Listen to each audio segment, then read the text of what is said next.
नमस्कार दोस्तों, आप सभी का एक बार फिर से आपके अपने इस चैनल ज्ञान कलश पर मैं पवन हार्दिक स्वागत और अभिनंदन करता हूं। दोस्तों, ज्ञान कलश जैसा कि मैं आपको और मैं मेरे साथी कई बार लगातार बताते चले आ रहे हैं कि ये ज्ञान कलश चैनल, इसकी शुरुआत इकलौते इस उद्देश्य के साथ की गई है कि आप सभी को फ़िलहाल CUET 2023 में किसी भी यूनिवर्सिटी में कहीं पर भी किसी भी कोर्स में जो एडमिशन आपको लेना है उसमें आपको कहीं भी कोई दिक्कत ना हो। ठीक, ये हमारा पूरा उद्देश्य है। इसके अलावा हम इसकी आप कह सकते हो इस उद्देश्य में आपकी जो भी समस्याएं हैं इस उद्देश्य की पूर्ति में, उसमें हम आपके साथ खड़े हैं। मैं आपको शुरू से बताता चला आ रहा हूँ, फॉर्म भरने से लेकर आपका एडमिशन कराने तक। ठीक, फॉर्म हम लोगों ने भरा, मैंने आपको प्रोसेस एक्सप्लेन कर दिया है। आप लोग एक बार फिर से देख सकते हो कि क्या क्या चीज़ें हैं फॉर्म में, क्या क्या चाहिए, डोमेन सब्जेक्ट का सिलेक्शन कैसे करें, हम लोग अपने प्रीवियस वीडियोस में देख चुके हैं। अगर आपको कोई कन्फ्यूजन है आप जाइए, फॉर्म भरने से पहले वीडियो एक बार ज़रूर देख लेना। इससे क्या होगा कि आपका जो भी डोमेन सब्जेक्ट से रिलेटेड कन्फ्यूजन है वो पूरा दूर हो जाएगा। ठीक, फिर आती है बात डोमेन सब्जेक्ट्स की। तो डोमेन सब्जेक्ट में जितनी भी चीज़ें हैं, जितने भी सब्जेक्ट हैं मेजर सारे आपके ऑलमोस्ट हम कवर कर रहे हैं। ठीक है, फिजिक्स हो, केमिस्ट्री हो, मैथमेटिक्स हो, चाहे अकाउंट्स हो, इकोनॉमिक्स हो, हिस्ट्री, ज्योग्राफी, पॉलिटिकल, सब कुछ आपको एक कॉम्प्रिहेंसिव हम देंगे। सेक्शन 3 की भी हमने थोड़ी तैयारी स्टार्ट कर दी है। लैंग्वेज के भी आपके वीडियोस आना धीरे धीरे शुरू हो गए हैं, इंग्लिश में दे रहे हैं। अगर आपकी रिक्वायरमेंट हिंदी सब्जेक्ट की है, हिंदी भाषा की है, आप हमें कमेंट सेक्शन में लिखिए, हम आपकी उस रिक्वायरमेंट को भी पूरा करेंगे। ठीक है, बस आपको ये करना है, पढ़ते रहना है, लगे रहना है, इस चीज़ को कहीं भी छोड़ना नहीं है। तो आज मैं आपसे क्या बात करूंगा, मैं आपसे आज बात करूंगा इतिहास की। ठीक, हिस्ट्री में देखो, एक पहले क्विक रिवीजन करेंगे। एक वीडियो हम पहले ला चुके हैं यूनिट 1 के लिए।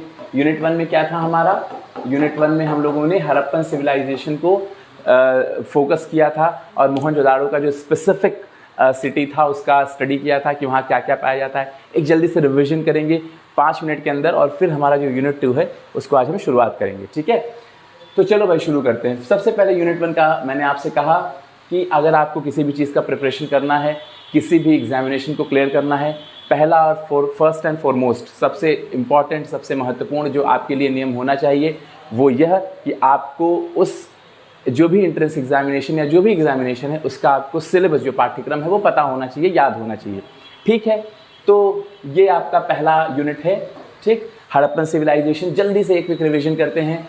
कौन सा पत्थर था जिसके मुहरें बनाई जाती थी, स्टेटाइट था। स्क्रिप्ट क्या है, अनडिसाइफर्ड है, मतलब अभी तक इसको पढ़ा नहीं जा सका है। पहला शहर क्या है, हड़प्पा है। ठीक है, कई तरह के फूड थे जो खाते थे, फिश भी थी, नॉनवेज भी थे, सब कुछ खाते थे, but rice was not that much abundant, मतलब राइस इतना ज़्यादा पाया नहीं जाता। ठीक है, फिर हम लोगों ने देखा कई सारे ऐसे जानवर थे जिन्हें डोमेस्टिकेट किया गया था और कई सारे को वो मारते भी थे। ठीक है, अब फूडिंग हैबिट्स की वजह से मारते थे या कैसे, ये अभी क्लियर नहीं है। फिर मैंने कहा था आपसे कुछ प्लेसेस हैं उनको आप मैप में क्या करना, मैप में मार्क करना। आई होप कि आप लोगों ने किया होगा, नहीं किया है तो आप आज फिर से जाइए, अदरवाइज अगला वीडियो आएगा तो मैं एक बार फिर से बता दूंगा। बट मैं चाहता हूँ कि एक्सरसाइज आप खुद से करें। जैसे कालीबंगन था, रोपर था, लूथल था, मोहनजोदाड़ो आप मार्क कर सकते हो, और इसके अलावा बनावली है वो मार्क कर सकते हो। ठीक है, फिर बुल नून था, 2 क्रॉप्स एक खेत में उगाई जाती थी, कनाल्स का यूज़ किया जाता था इरिगेशन के लिए। फिर हमने पढ़ा कि मोहनजोदाड़ो का स्पेसिफिक, क्योंकि अगर आप सिलेबस में देखो वहाँ पर लिखा है एक सिटी को हमें क्या करना है, टारगेट करना है। तो हमने क्या पढ़ा कि ये 2 पार्ट में था, एक सिटाडेल था, एक लोअर टाउन था। सिटाडेल कैसा था, लोअर टाउन कैसा था, कुछ इस तरह का स्ट्रक्चर होता था। ठीक है, तो सिटाडेल इस साइड था और लोअर टाउन इस साइड था। ठीक, फिर हमने पढ़ा कि अच्छा वॉल्ड होते थे, मोहनजोदाड़ो में दोनों वॉल्ड हैं। ठीक, हर जगह दोनों वॉल्ड हैं ज़रूरी नहीं है। ठीक है, फिर हमने क्या पढ़ा कि यहाँ पर जो ये प्लान्ड सिटीज़ हुआ करती थी, प्लानिंग कैसे समझ में आती है, जो ब्रिक्स थी वो क्या है, सन ड्राइड थी। LBH कितना है, 4:2:1। फिर क्या था, ड्रेनेज सिस्टम बहुत अच्छा है, रोड्स जो थी वो 90 डिग्री पे कट करती थी, ग्रिड पैटर्न में बनी हुई थी। तो ये जितनी भी चीज़ें हैं ये हमें शो करती हैं कि जो ये सिटी थी वो एक प्लान्ड थी, पहले प्लान किया गया फिर सिटी बनाई गई। यहाँ पर एक इंपॉर्टेंट लोकेशन है लोथल की, ये कहाँ है, Gujarat, which is a port. ये क्या था, पोर्ट था। ठीक है, फिर मैंने कहा कि ASI archaeological survey of India का पहला डायरेक्टर जनरल कौन था, अलेक्जेंडर कनिंघम। कब बनाया गया था? 1875 में। ठीक, पहले डीजी अलेक्जेंडर कनिंघम थे और उन्हें भारतीय पुरातत्व का पिता, फादर ऑफ इंडियन आर्कियोलॉजी भी कहा जाता है। ठीक, फिर हमने पढ़ा कि जो कोर्टयार्ड था वो क्या था? सेंटर में था। जो घर का स्ट्रक्चर था वो कहता था कोर्टयार्ड सेंटर में और कमरे अगल बगल, ग्राउंड लेवल पे विंडो नहीं होती थी, सो प्राइवेसी मेंटेन करने के लिए। ठीक है, सिटाडेल में क्या था? सिटाडेल में कई सारे स्पेसिफिक स्ट्रक्चर्स भी पाए गए हैं जो कि स्पेशल पर्पसेस के लिए, विशेष महत्वपूर्ण कार्यों के लिए, विशेष पर्पसेस के लिए बनाए जाते थे। जैसे दो इंपॉर्टेंट मिले हैं, एक वेयर हाउस, ठीक है, और एक क्या है? Great bath. इसका रिमेन्स कुछ बचा है, वो ये मानते हैं कि भाई किसका लोअर पार्ट ब्रिक का बना होगा जो बच गया, अपर पार्ट वो धीरे धीरे डिके कर गया, किसका होगा? शायद वो वुड का रहा हो। ठीक है, फिर बरियल्स हम लोगों ने देखा था, जो ग्रेव्स थी, ग्रेव्स कैसी थी? कई सामान दफना दिए जाते थे, मेन एंड वीमेन दोनों को ऑर्नामेंट्स दफना दिए थे, आभूषण जो पहनते थे वो भी दफना दिए जाते थे। कई में मुहरें पाई गई हैं, कई में ऐसा भी पाया गया है कि कुछ जानवरों को भी जो ग्रेव्स थी उसमें दफन करके उनकी हड्डियां, उनके कंकाल मिले हैं। ठीक है, मैंने कहा था चौंदड़ों के आप लोग लोकेशन मार्क कर लेना। क्राफ्ट के क्या शेप थे?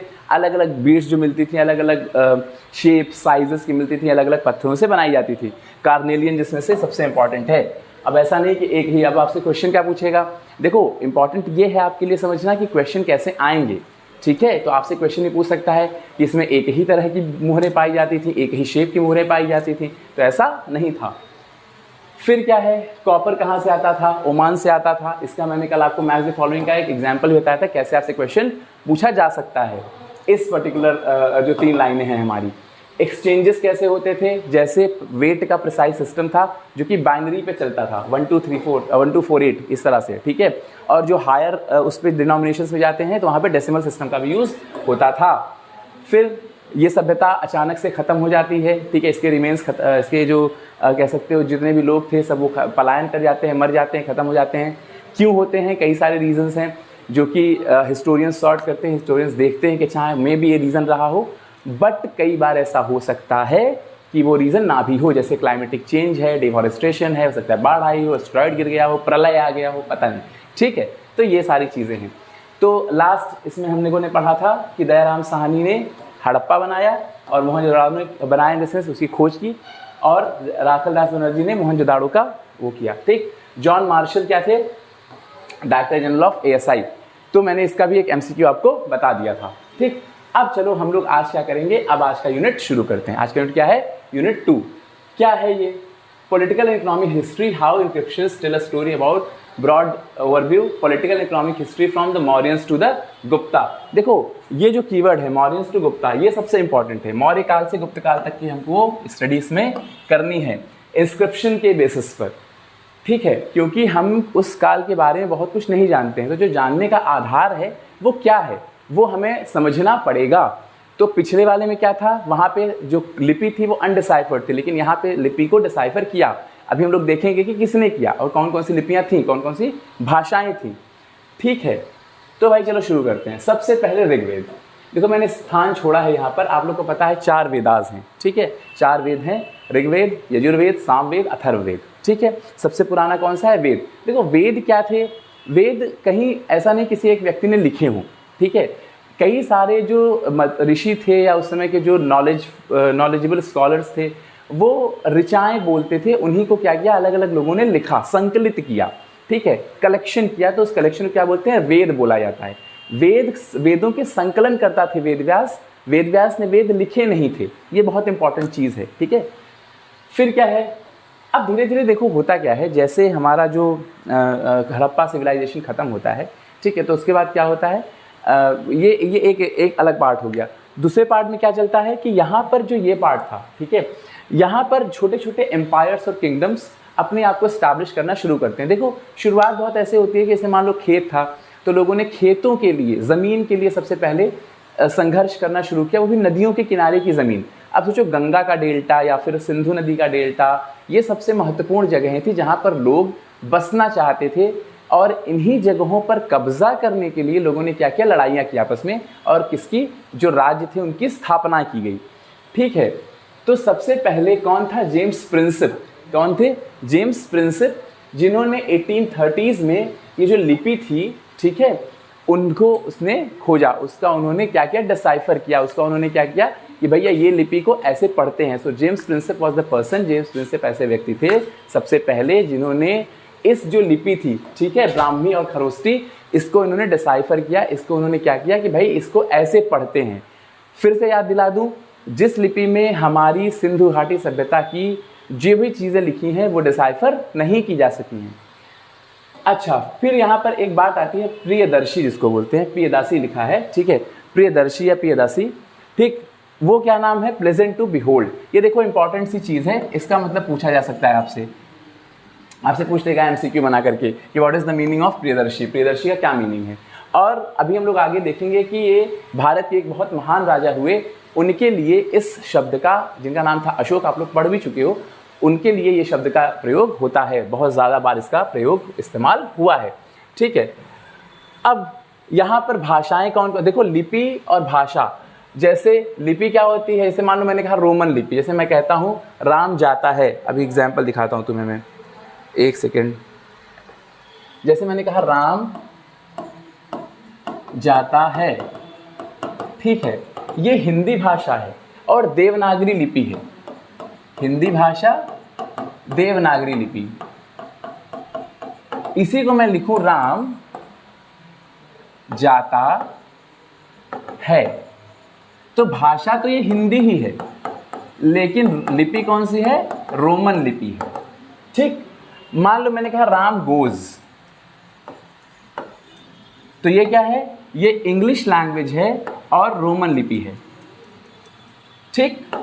और अगर मान लो मैंने कहा राम गोज, तो ये क्या है, ये इंग्लिश भाषा है मगर देवनागरी लिपि है। तो आई होप कि आपको अंतर समझ में आ गया होगा कि लिपि और भाषा में क्या अंतर होता है। यहाँ पर क्या है, हिंदी लिपि हिंदी भाषा देवनागरी लिपि, so on and so fourth, ठीक है, इस तरह से। तो अभी जैसे हम मोबाइल में लिखते हैं मैं जा रहा हूँ, मैं वापस नहीं आऊँगा, तो ये क्या होती है, ये आप हिंदी लिखते हो मगर रोमन लिपि में लिखते हो, ठीक है। तो भाई फिर क्या होता है, तो इन्होंने डिसाइफर किया लिपि को, और भाषा कौन सी थी, प्राकृत थी, जो आम लोगों की भाषा थी। देखो प्राकृत माने प्रकृति से संबंधित है, ठीक है। तो आप ये इस तरह से रिलेट कर सकते हो कि जो भी नेचुरल चीज़ें थी वो नेचर से जुड़ी हुई थी, आम लोगों से जुड़ी हुई थी, तो वो कौन भाषाएं बोलता था, वो भाषा कौन बोलता था, आम लोग बोलते थे, ठीक है। अब जो उस समय किंगडम स्टैब्लिश हुए, ठीक है, धीरे धीरे उन्होंने अपना प्रभुत्व बनाना शुरू किया। ऐसा नहीं कि कम थे ज़्यादा थे, नंबर्स तो कई सारे थे, लेकिन उसमें से 16 ऐसे थे जिन्होंने अपने आप का, कह सकते हो, विस्तार या उनका जो प्रभुत्व था वो धीरे धीरे ज़्यादा हो गया, जिन्हें क्या कहा गया, महाजनपद। क्या कहा गया, महाजनपद। कितने थे, 16 थे, 16 महाजनपद, ठीक है।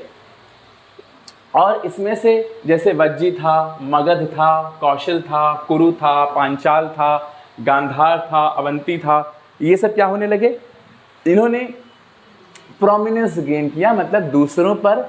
ये जो राज्य थे, खास तौर पे मैं कहूँगा मगध, कौशल, गांधार, ये सब राज्य क्या थे, ये सब ने दूसरे राज्यों पर अपनी, कह सकते हो, प्रभुत्व स्थापित किया, और ये दूसरों से विकास के मामले में आगे निकले, चाहे वो सैन्य विकास हो, चाहे वो आर्थिक विकास हो या राजनीतिक विकास हो, ठीक है। तो ये सबसे ज़्यादा इंपॉर्टेंट आपके महाजनपदों में से आते हैं। कितने थे टोटल, 16। कहाँ से स्टैब्लिश हुआ, क्योंकि अलग अलग लोगों ने अलग अलग जगहों पर अपनी ज़मीन पर अलग अलग सत्ताएं स्थापित करने का प्रयास किया, इसलिए महाजनपदों की स्थापना हुई। कितने थे, 16। किसने सबसे पहले बार ब्राह्मी लिपि, खरोष्टी लिपि को पढ़ा, जेम्स प्रिंसेप ने।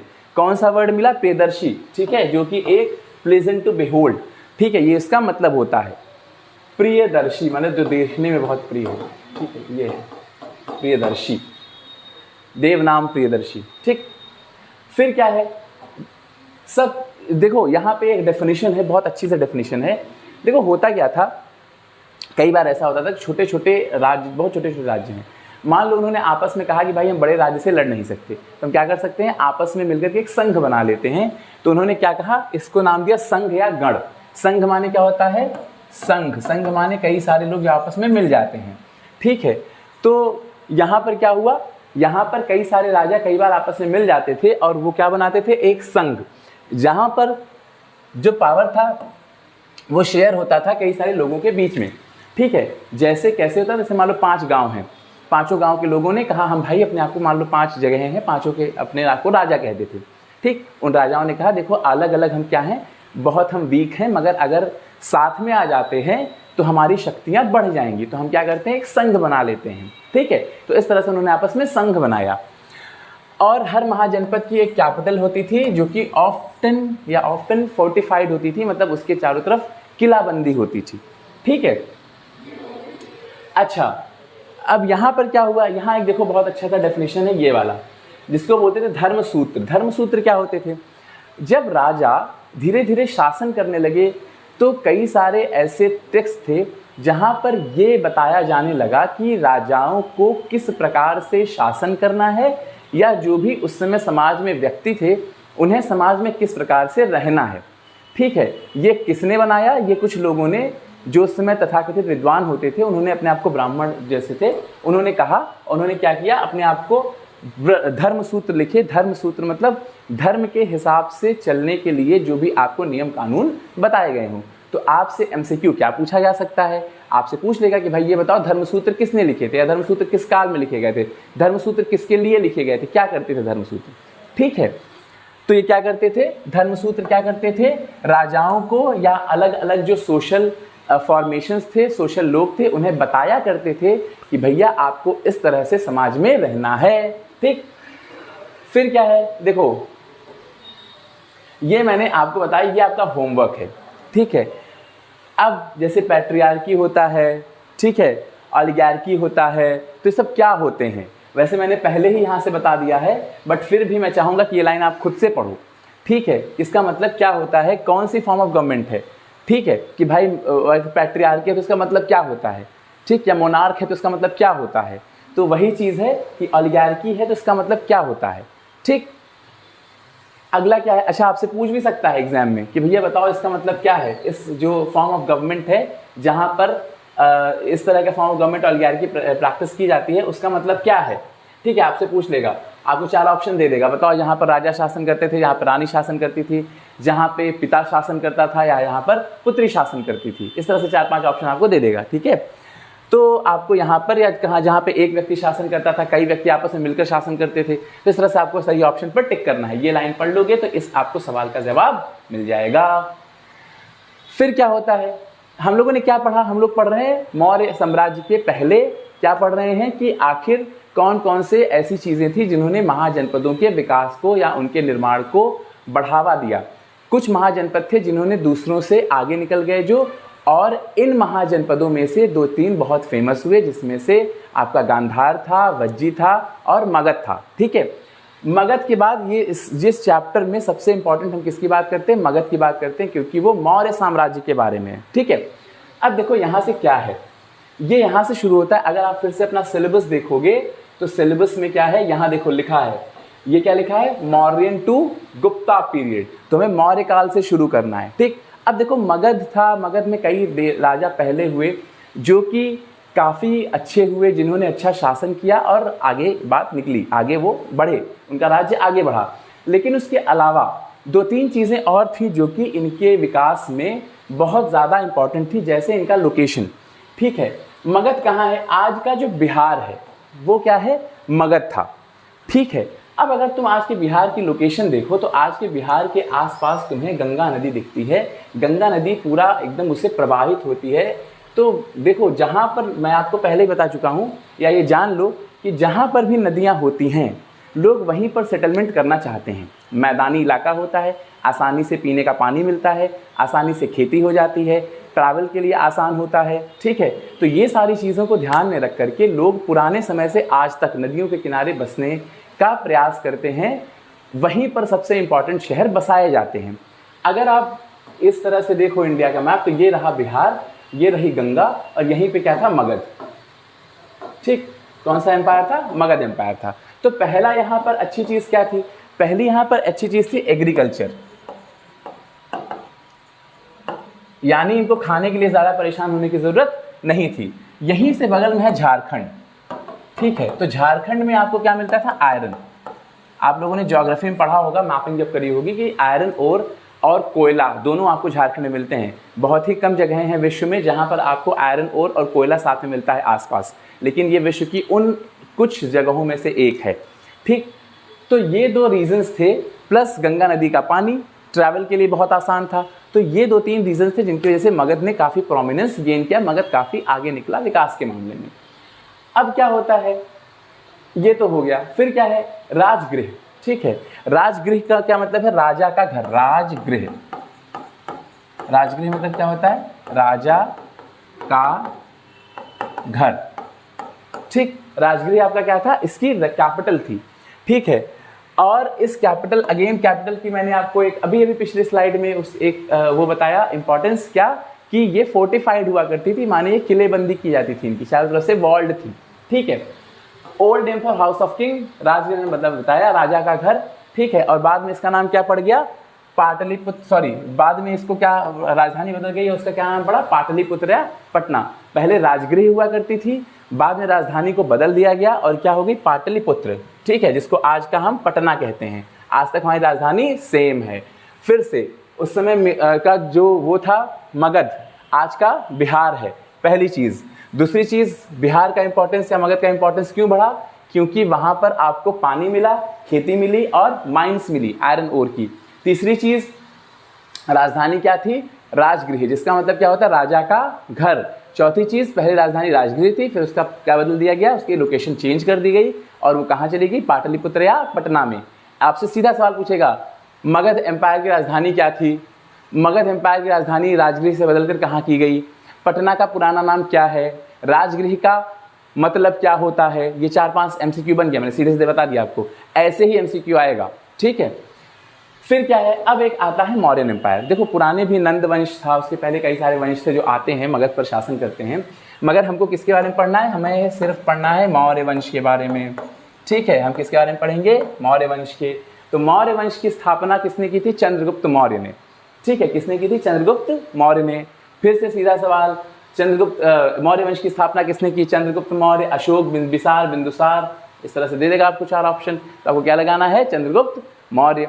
चंद्रगुप्त मौर्य का नाती था, उसका नाम था पोता, सॉरी, ठीक है, लड़के का लड़का, वो कौन था, अशोक। अशोक, जिसे महान अशोक कहते हैं, अशोक महान कहा जाता है, उसने भारत के इतिहास में एक ऐसी कहानी लिखी जिसे आज तक हम याद करते हैं। और आप कह सकते हो कि जिस तरह से उसने अलग अलग लोगों को मिलाया और जिस तरह से बौद्ध धर्म या अहिंसा का प्रचार किया, वो सच में उसको अपने आप में एक महान व्यक्तित्व बनाता है। ठीक है, आज अगर उसके आदर्श हैं तो हमें फॉलो करने चाहिए। जो हमारे विश्व के नेता हैं उन्हें देखना चाहिए कि इस तरह से अशोक ने अहिंसा को अपना मार्ग बनाया और हिंसा को टोटल छोड़ दिया।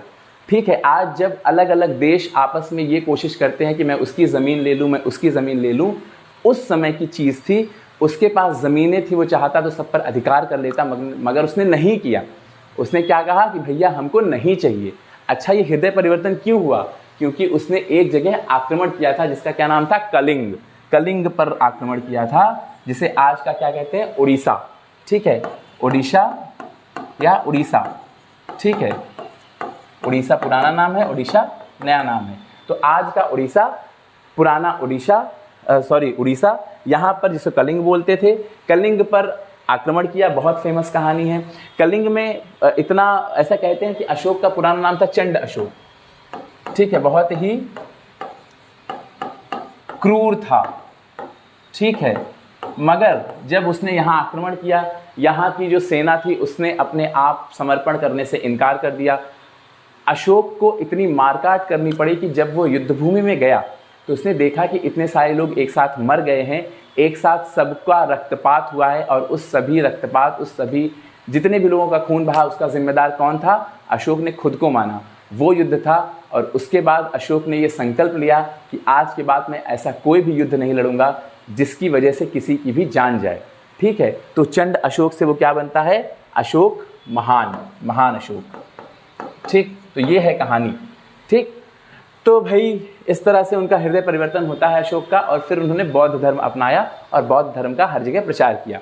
कई सारे इंस्क्रिप्शंस बनवाए, धम्म बनवाए, ठीक है, या आप स्तूपा बनवाए, अभी हम लोग सब पढ़ेंगे। ठीक है, धम्म बनवाए, स्तूपा बनवाए, और बौद्ध धर्म का हर जगह प्रचार किया। इवन उसकी बेटी संघमित्रा और पुत्र महेंद्र अलग अलग देशों में गए और उन्होंने वहाँ पर भी बौद्ध धर्म का प्रचार किया। तो अहिंसा का इतना बड़ा वो समर्थक हो गया था सिर्फ एक युद्ध के जो कत्लेआम था, एक युद्ध के रक्तपात को देखने के बाद। तो फिर लास्ट है, अच्छा अब ये बात ये आती है कि इतना तो हम लोगों ने पढ़ लिया कि भाई चलो ठीक है, ये सारी जानकारी इनको मिलती कहाँ से है। अगर फिर से सिलेबस देखो, उसमें लिखा है इंस्क्रिप्शंस जो हैं, तो इंस्क्रिप्शन से आपको जानकारी मिलती है। जैसे अच्छा एक और यहाँ पर जैसे जो उसमें लोग थे उन्होंने कुछ किताबें लिखी, ठीक है, तो किताबों में से एक था मेगस्थनीज जो कि एक ग्रीक एम्बेसडर था, मंत्री था ग्रीक, ठीक है। उसने क्या लिखी थी, इंडिका, किताब का क्या नाम था, इंडिका, ठीक है। उस किताब का क्या नाम था, इंडिका में उसने मौर्य साम्राज्य के बारे में बहुत अच्छे से वर्णन किया है। इवन उसने ये लिखा है कि आखिर मौर्य साम्राज्य में क्या क्या चीज़ें थी, किस तरह से महल बनाए जाते थे, महिलाएं किस तरह से सेना में शामिल होती थी, और किस तरह से पक्षी वक्षी रहा करते, बहुत कुछ अच्छा सा लिखा है, ठीक है। अब ये तो मैं नहीं कहूँगा कि आप इंडिका पढ़ डालो, बट आप कुछ चीज़ें हैं जो आप उसमें देख सकते हो कि चाह नेट पे आपको कुछ चीज़ें मिल जाएंगी कि मेगास्थनीज ने इंडिका में भारत के बारे में क्या कहा है या मौर्य साम्राज्य के बारे में क्या कहा है, ठीक है। एक तो ये थी जिससे हमें बहुत अच्छी जानकारी मिलती है। दूसरे थे हमारे आप सभी के फेवरेट चाणक्य, जिनका एक नाम क्या था, कौटिल्य, जिनका एक और नाम क्या था, विष्णुगुप्त, ठीक, विष्णुगुप्त। और इनकी किताब का क्या नाम था, बताओ भाई, इनकी किताब का क्या नाम था, अर्थशास्त्र, ठीक, इनकी किताब का क्या नाम था, अर्थशास्त्र। अब यहाँ पर ये एक इंपॉर्टेंट चीज़ है कि ये पॉलिटिकल साइंस की किताब है, ठीक है, ये अर्थशास्त्र किताब नहीं है। जो अर्थशास्त्र है वो पॉलिटिकल साइंस की किताब है। किसने लिखी थी, विष्णुगुप्त या फिर चाणक्य या कौटिल्य, इन्होंने वो पूरा चीज़ लिखा। अच्छा यहाँ पर अगर आप देखोगे तो इसमें राजनीति शास्त्र के साथ साथ और भी सारी चीज़ें डिस्कस करते हैं वो। अच्छा एक और चीज़ है, आजकल अगर आप नेट खोलते हो तो देखते हो कि वहाँ पर लिख देता है कि चाणक्य की कई महान बातें, गीता में लिखी हुई बातें। बेटा ऐसा नहीं है, ठीक है। चाणक्य और गीता में या कह सकते हो कि ऐसी चीज़ें, बहुत सारी चीज़ें मैं देखता हूँ जो उसमें लिखी ही नहीं है, ठीक। अगर आपको सच में जानना है कि चाणक्य की जो किताब थी अर्थशास्त्र या फिर गीता में क्या कहा है भगवान कृष्ण ने, तो आपको वो खुद से पढ़नी चाहिए। भगवान कृष्ण ने गीता में कहीं नहीं प्रेमी प्रेमिका और इसके बारे में बात किया है। चाणक्य ने कहीं नहीं कहा कि माता पिता की ऐसे इज्जत करो, ये होगा। ये आपको खुद से पढ़ना चाहिए, ठीक है, कि आखिर उसमें एग्जैक्टली क्या लिखा हुआ है। अदरवाइज लोग वीडियो बनाने के लिए या भ्रम फैलाने के लिए या सिर्फ अपने निजी स्वार्थ को साधने के लिए अलग अलग तरह से इन जो तथ्य हैं इनका तोड़ मरोड़ कर प्रस्तुतिकरण किया जाता है, ठीक है। तो आपको इन चीज़ों से बचकर रहना चाहिए, क्योंकि हम सभी देश के कर्णधार हैं, हमें देश आगे ले जाना है। इसलिए आपको इन चीज़ों को पढ़ना चाहिए, आंख मूंद कर किसी चीज़ पर विश्वास नहीं करना चाहिए, ठीक है, ठीक है भाई। तो फिर अच्छा बाद में क्या हुआ, और भी कई सारे जो लोग थे उन्होंने अपना अपना लिटरेचर लिखना शुरू कर दिया थे। बुद्धिस्ट थे, जैन थे, संस्कृत में लिख रहे थे, इवन पौराणिक जो पुराण थे वो भी अपने लिटरेचर लिखना शुरू कर दिया था। तो बहुत सारे लिटरेचर टेक्स्ट थे जहाँ पर इन चीज़ों का वर्णन आपको देखने को मिलता है। अब सबसे लास्ट लाइन आज के लेक्चर की, Ashoka was the first ruler who inscribed his messages. मतलब अशोका ऐसा पहला रूलर था, ऐसा पहला शासक था जिसने जो भी मैसेज दिए उसको क्या किया, उसको कहीं पे लिखवाया, ठीक है। जैसे मान लो पत्थर था, पत्थर पे गुदवा दिया और गुदवा करके धम्म की तरह पे, या फिर मान लो किसी जगह पे शिलालेख की तरह पे इस तरह से लिखवाया और जनता को बताया कि भाई ये देखो, ये मैंने लिखा है, ये मैंने किया है। और वही चीज़ें आज हम पढ़ते हैं कि ये चीज़ें उसने कही थी, ठीक है। तो अब आप कुछ चीज़ें सर्च कर सकते हो, इंपॉर्टेंट कौन कौन से इसके शिलालेख हैं, ठीक है। तो ये हुआ आज का लेक्चर, ठीक। मैंने आपको कुछ चीज़ें बताई, रिवाइज भी कराया पहला चैप्टर। आपका होमवर्क ये है कि जितना मैं पढ़ा रहा हूँ आपको मेरे साथ चलना है। अगर आप मेरे साथ चलते रहोगे तो आपका हिस्ट्री में 95% सवाल सॉल्व होगा, इससे कम कहीं नहीं गया है। यार कहाँ से आएगा सवाल, इसी में से सवाल आएगा, इससे दूर कहीं नहीं जा रहा। तो आपको जैसे जैसे मैं बता रहा हूँ वैसे वैसे आपको तैयारी करती रहनी है और आपको कहीं छोड़कर जाना नहीं है। तो भाई चलो आज ख़त्म करते हैं आज का लेक्चर। इससे पहले कि हम आपको टाटा बाय बाय कहें, एक चीज़ और, अगर किसी को इसकी ज़रूरत है, अगर किसी को फ्री में एजुकेशन चाहिए, आप बिल्कुल हमें उसे हमारा चैनल से सजेस्ट कर सकते हैं। कमेंट सेक्शन आपके लिए वाइड ओपन है। आप कमेंट सेक्शन में आइए, कमेंट करिए, हमें सजेशंस देना है, या अगर आपको कुछ चाहिए हमसे, लाइक कि अगर किसी तरह से कोर्स में किसी बारे में पूछ कोई क्वेश्चन है, किसी से आपको पर्सनल गाइडेंस चाहिए, आप बिल्कुल फ़ोन नंबर्स हैं, आप फ़ोन कर सकते हो, हमें बता सकते हो, हम आपकी पूरी तरह से मदद करेंगे। बस आपको इतना करना है कि हमारे साथ जुड़ना है, ठीक है। तो भाई चलो आज के लिए बस इतना ही, फिर से मिलते हैं, टाटा बाय बाय, नमस्कार।